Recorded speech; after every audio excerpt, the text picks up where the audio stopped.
প্রশ্ন উঠতে পারে সরকারের পক্ষ থেকে, ফরেন মিনিস্টার বলছে ভারতের রাষ্ট্রদূতকে ডেকে যে ভারতে বসে শেখ হাসিনা উস্কানিমূলক বক্তব্য দেওয়ার কারণে ক্ষুব্ধ জনগণের ঘটনা ঘটাইছে। মেনে নিলাম, হাসিনা আবল তাবল বলবে, হাসিনা ষড়যন্ত্র করবে, হাসিনা উস্কানি দিবে, আমি উস্কানিতে পা দেব কেন? আমি আমার পথে চলব, ঠিক না? তো সুতরাং এই খোঁড়া যুক্তি দিয়ে কিন্তু দোষণমুক্ত করা যাবে না। কারা ভাঙল? সেই বিক্ষুব্ধ জনতা কারা? আইন শৃঙ্খলা বাহিনী কোথায়? এমন একটা ঘটনা বুলডোজার ভাড়া করা হয় বা তার আনুষঙ্গিক যন্ত্রপাতি ভাড়া করা হয়, বাংলাদেশের গোয়েন্দা সংস্থা কি করছে? তারা কি সঠিক সময় সঠিক রিপোর্টটা সরকারকে দেয় নাই? যদি না দিয়ে থাকে তাদের জবাব দিতে আনা যায় না। তাই সুতরাং কে ভাঙছে আমি জানি না, কিন্তু সরকারের দায়িত্ব তাদেরকে শনাক্ত করা এবং জাতির সামনে উপস্থাপন করা। যে কোনো অন্যায় বিচার হবে আইনের মাধ্যমে। কারণ আইন যদি সাধারণ মানুষের হাতে উঠে যায় তখন প্রশাসন হয় অকার্যকর, আর প্রশাসন যখন অকার্যকর হয় তখন সেই সরকারের অস্তিত্ব কখনোই টিকে থাকতে পারে না। তা আমি 6 তারিখ বা 5 তারিখ 5ই আগস্টের পর আমার প্রথম বক্তৃতায় বলেছিলাম যে পৃথিবী বদলে গেছে, অর্থাৎ শেখ হাসিনা পালিয়ে গেছে, তুমি আমি একই আছি যা ছিলাম আগে। আসলে আমরা হাসিনার আমলও যা ছিলাম, এই সরকার আমলও তাই আছি। আমাদের কিন্তু পরিবর্তন হয় নাই, সরকারেরও পরিবর্তন, মানে জনগণেরও ভাগ্যে কোনো পরিবর্তন হয় নাই। পেঁয়াজের দাম কি কমছে? মরিচের দাম কি কমছে? চালের দাম কি কমছে? বরং একটু বাড়ছে। কিন্তু আমাদের যে বেকার সমস্যা বা কর্মসংস্থানের অভাব কি ঘুরছে? ঘটে নাই। রাস্তাঘাটে কোনো উন্নয়নের কাজ আছে? নাই। অর্থনৈতিকভাবে সরকার সংস্কারের মধ্য দিয়ে ব্যাংকগুলিকে সচল করতে পারছে? অথবা এই 16 বছর যারা লুটপাট করলো, যাদের মুখে মুখে তাদের নাম, তাদের কাউকে গ্রেপ্তার করছে? তাদেরকে কোনো আইনের আওতায় আনছে? তাদেরকে বিদেশ থেকে কিন্তু দেশে ফিরে আনছে? তাহলে কি সংস্কার? জনগণ চায় সেই সংস্কার, যেই সংস্কারের মধ্য দিয়ে অপরাধীদের বিচার হবে। তাদের বিচার কি হয়েছে? হয় নাই। তাহলে প্রথম দিন যদি ঘটনা ঘটত আরো বেশি, সেটা জনগণ স্বাভাবিক মনে করত নাকি? এখন যে 6 মাস পরে যে চেতনার উদ্যোগ, এটা তো জনগণ গ্রহণ করছে না, জনগ্রহণ করছে না। তো সে কারণেই এটা বিচ্ছিন্ন ঘটনা বলে সরকার দায়িত্ব এড়িয়ে চলতে গেলে আলটিমেটলি কিন্তু মাসুল দেবেই সরকার, সাথে আমাদের দিতে হবে। সুতরাং আমি বলবো যে 16 বছর 17 বছর যাই হোক, আমরা আন্দোলনে ছিলাম, আমরা আন্দোলনে আছি। তবে সেই আন্দোলনটা বোধহয় অতীত আন্দোলনের চেয়ে আরো কঠিন হতে পারে। তার জন্য আমাদের প্রস্তুতির প্রয়োজন। পদে আছি নাই, এটা বড় সত্য না। আমি আদর্শের লড়াইয়ে পথে আছি, এটি আমার বড় পরিচয়। সবার পদ পাওয়ার দরকার, সবার পদের দরকার নাই। একজনের এক পদ, এক আসে রিক্সায়, তার সাথে আর একটা লোক নাই। তাকেই পদ দিতে হয়, তাকেই দায়িত্ব দিতে হয় যে 500-1000 লোক সংগঠিত করতে পারে। তো একটা মিছিলে লক্ষ লক্ষ লোক হয়, লক্ষ লক্ষ লোকের কি পদের দরকার হয় নাকি? হয় না। তাই সুতরাং আমি আমার জীবনে দেখছি পদ গুরুত্বপূর্ণ না, দায়িত্বশীলতাটাই বড় গুরুত্বপূর্ণ। সুতরাং আপনারা যেই নামেই থাকুন না কেন, আপনারা তো সবাই জিয়ার আদর্শে বিশ্বাসী, আপনারা খালেদা জিয়ার নেতৃত্বের প্রতি আস্থাশীল। আপনারা আমাদের ভারপ্রাপ্ত চেয়ারম্যানের সাথে 6টি বছর যুদ্ধ করে তার প্রতিও আপনাদের একটা আস্থা সৃষ্টি হয়েছে। রাজনীতিতে কখনো কখনো ভুল সিদ্ধান্তের জন্য দলকে খেসারত দিতে হয়, কিন্তু আমাদের 7ই জানুয়ারি নির্বাচনে না যাওয়াটা কিন্তু ভুল হয় না, এবং 14 সালের যে নির্বাচনে যাই নাই সেটা কিন্তু আমাদের সিদ্ধান্ত সঠিক ছিল। 18 সালের নির্বাচনটার সিদ্ধান্তটা ছিল আমি মনে করি ব্যাঠিক। সুতরাং এটা প্রমাণ হয়েছে কিন্তু এই 23 সালে যে খালেদা জিয়ার সিদ্ধান্তটি সঠিক ছিল ওই নির্বাচনে না যাওয়ার, এবং 18 সালের নির্বাচনে প্রমাণ হয়ে গেল। এই কারণে 14 সালে সঠিক সিদ্ধান্তটা নিয়ে আমরা 23 সালে নির্বাচনে 7ই জানুয়ারি নির্বাচনে অংশগ্রহণ করি নাই। এটাই বড় কথা নয়, আমাদের ডাকে সাড়া দিয়ে জনগণ ভোট কেন্দ্রে যায় নাই। বড়জোর মতান্তরে 7 থেকে 8%, তার মধ্যে 4% হল সরকারি কর্মচারী, বিজেপি, পুলিশ, নির্বাচনী কর্মকাণ্ডে যারা সংশ্লিষ্ট তারা। ভোটার বোধহয় 3 বা 4% যায় নাই। এটি হল সঠিক সিদ্ধান্তের আজকে প্রতিফলনটা আমরা হাতে নাতে পেয়েছি।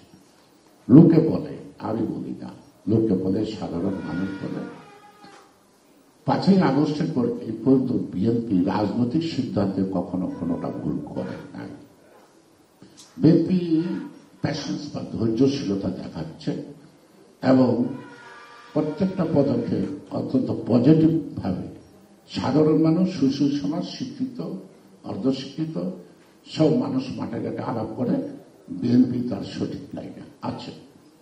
এবং আমি দেশি বিদেশি অনেক মানুষের মুখে শুনছি যে তারেক রহমানের যে বক্তব্য 6 তারিখের পর থেকে তার প্রত্যেকটা বক্তব্য জনগণের কাছে প্রশংসিত হচ্ছে। আজকে আমাদের 31 দফা তো আমরা আগেই দিচ্ছি, আবার নতুন করে জনগণের কাছে চাচ্ছি, তাতে আমরা ব্যাপক সাড়া পাচ্ছি। শুধু ডক্টর ইউনূস সাহেবকে বলবো, আপনার জ্ঞানী পিএইচডি ডিগ্রিধারী লোকের তো প্রয়োজন নাই। এই 31 দফা already been accepted by the peoples, majority peoples, এবং আপনার কাজটা একটা নির্বাচন ব্যবস্থা করা। সেই নির্বাচনকেও প্রতিনিধিরাই এই সংস্কার করবে। আর আপনারা সকাল বিকাল সংস্কার করতে করতে গত 2 দিন যে সংস্কার করছেন তাতে জনগণ আতঙ্কিত। অনেকে দেশ ছেড়ে পালানোর ব্যবস্থা করতেছে, অনেকে জায়গা জমি বিক্রি করে ফেলতে চাচ্ছে, অনেকেই নতুন বাড়ি ঘর করতে সাহস করছে না। এই মনস্তাত্ত্বিক বিষয়গুলি বোঝে জনগণের সাধারণ যারা রাজনীতি করে, রাজনীতি করবে না, মাঠে ময়দানে করে নানা বিক্ষিপ্ত কথার মধ্য দিয়ে তার একটা মতে ফেরত আসতে পারে। সুতরাং আজকে ষড়যন্ত্র, আরে ষড়যন্ত্র যে always a part of A politics. রাষ্ট্র থাকবে, রাজত্ব থাকবে, রাজা থাকবে, রানী থাকবে, ষড়যন্ত্র থাকবে না তা তো না। আর এই ষড়যন্ত্র মোকাবেলা করাটাই তো রাজনীতিবিদদের সবচেয়ে বড় দক্ষতা, নাকি? সুতরাং ষড়যন্ত্র আছে, এটা তো আমরা বুঝতেছি। আপনারা বুঝতেছেন না কেন? আপনারা কেন বুঝতেছেন না? আওয়ামী লীগের তো এত লাঠিয়াল বাহিনী ছিল, হ্যামলেট বাহিনী ছিল, কুড়াল বাহিনী ছিল, কত বাহিনী ছিল। এই বাহিনী, সরকারের বাহিনী, পুলিশ বাহিনী, বর্ডার গার্ড, কত কিছু, তাতে হাসিনাকে রক্ষা করতে পারে নাই। আপনার কোন বাহিনী আছে? এই যে ঘটনা 2 দিন ঘটল, এর সাথে আপনাদের ইন্ধন আছে কিনা সেটা নিয়েও জনগণের মধ্যে প্রশ্ন আছে। এই ঘটনা আপনারা করাচ্ছেন কেন? যত নির্বাচনটা না করতে হয় সেজন্য। এমন প্রশ্ন কিন্তু জনমনে আছে। এটা আমি মনে করি বা না করি, আমি আপনাদেরকে যত ভালোই জানি, কিন্তু জনগণ যদি ভালো না জানে তাহলে আপনাদেরকে রক্ষা করবে কে করবে? সেই কারণে আমরা তো ষড়যন্ত্র মোকাবেলা করার জন্য মাঠে প্রস্তুত আছি। হ্যাঁ, জনগণের সামনে যে বিষয়টা, এটাকে সুনির্দিষ্ট করেন। আপনারা তো নির্বাচনের ব্যাপারে যে আপনাদের আগ্রহটা কেন দেখি না? এই যে আগ্রহ দেখি না, এটা তো একটা ষড়যন্ত্র। আর সেই ষড়যন্ত্র মোকাবেলা করার জন্য আমরা যদি রাজপথে নামি, তাহলে আপনারা কি ষড়যন্ত্র বলে আমাদের কথা উড়িয়ে দেবেন? অসম্ভব, পারবেন না। তো পারবেন না যখন আমরা ধৈর্য ধরছি কেন? যেই তার উপরে আস্থা রেখে এই সরকারের মাধ্যমে আমাদের একটা নির্বাচন হোক, সেই নির্বাচনে যে ক্ষমতা আসে আসুক। কোন একটি রাজনৈতিক দল আছে মনে হয় ক্ষমতা এরাই আছে। তো এখন 3 রকমের সরকার চলছে। একটা হলো ডক্টর ইউনূসের নেতৃত্বের সরকার, আরেকটা হলো মাওলানা আরেকজনের নেতৃত্বে একটা সরকার, আরেকটা হলো বৈষম্য বিরোধী সরকার। 3 সরকারের যাতা করে জনগণ আজকে ত্রিমুখী অবস্থা হয়ে গেছে। তাইলে আমার মনে হয় এই ত্রিমুখী নয়, এটা একটা একমুখী। এক একজন এক এক চরিত্রে অভিনয় করে। কারণ একটা লোক যদি একা নাটক করে তাহলে সেই নাটকটা জমেও না, বুঝেও না, সেখানে নানা চরিত্রের লোক লাগে। তাই বর্তমান সরকারের বাইরে নির্বাচন নিয়ে ষড়যন্ত্র দেশি বিদেশি যারা আছে, সেখানে পতিত আওয়ামী লীগই না, এর বাইরে অনেক রাজনৈতিক দল আছে যারা মনে করছে তারা প্রাপ্য বিএনপিকে ক্ষমতা আসতে দেওয়া যাবে না। এটাও সত্য। একটি নির্বাচন হলে বিএনপিকে আটকে রাখার মতো এমন রাজনৈতিক দল বাংলাদেশে পয়দা হয় না।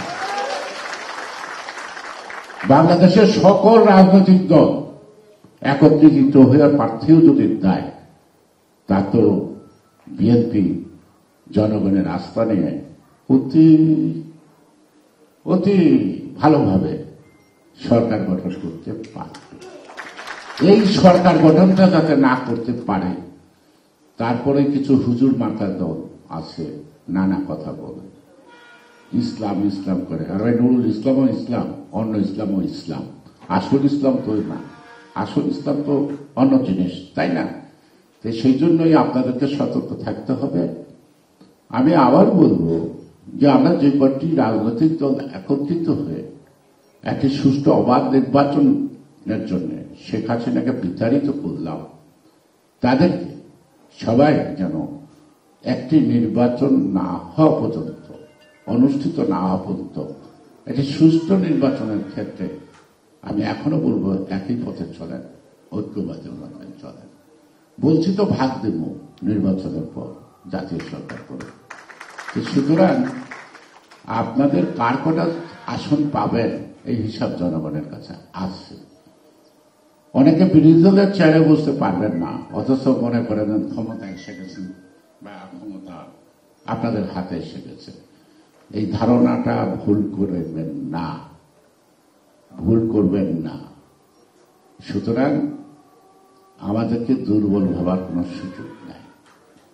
আমরা অত্যন্ত প্যাশনেটলি ধৈর্যের সাথে একটি সাম্য, ন্যায় বিচার, সুশাসনের বাংলাদেশ গড়ে তুলতে চাই। আমাদের ধৈর্যশীলতাটা কোনো মতেই দুর্বলতা না, কোনো মতেই দুর্বলতা না। মাঠে আমরা শেখ হাসিনারা বলছিলাম, পুলিশটি ঘরে তালা মেরে রাস্তায় আসো, 1 ঘন্টা টিকো কিনা, টিকবা না। তো যেই সকল রাজনৈতিক দলগুলি এই সব ঘটনার পিছনে ইন্ধন দিচ্ছে, তাদের বলবো বিএনপির সাথে 1 ঘন্টা লড়াই করার শক্তি তোমাদের নেই। এটা জিয়াউর রহমানের দল। জিয়াউর রহমান একটা স্বাধীনতার প্রতীক, এটা গণতন্ত্রের প্রতীক। জিয়ার নেতৃত্বে যে দেশ স্বাধীন হয়, সেই দল, সেই জিয়ার নেতৃত্বে দল হয়, সেই দলকে পরাজিত করা স্বাধীনতা বিরোধীদের পক্ষে কখনো সম্ভব না। আপনাদেরকে ধৈর্যশীল থাকতে বলব, আপনারা কোনো উস্কানিতে পা দিবেন না। সময় সুযোগ আসলে কখন নামতে হয় আমরা নেমে যাব। সেই দিন হাসিনার মতো পালানোর সুযোগ অনেকে না পেতে পারে। সবাইকে ধন্যবাদ। বাংলাদেশ ধন্যবাদ।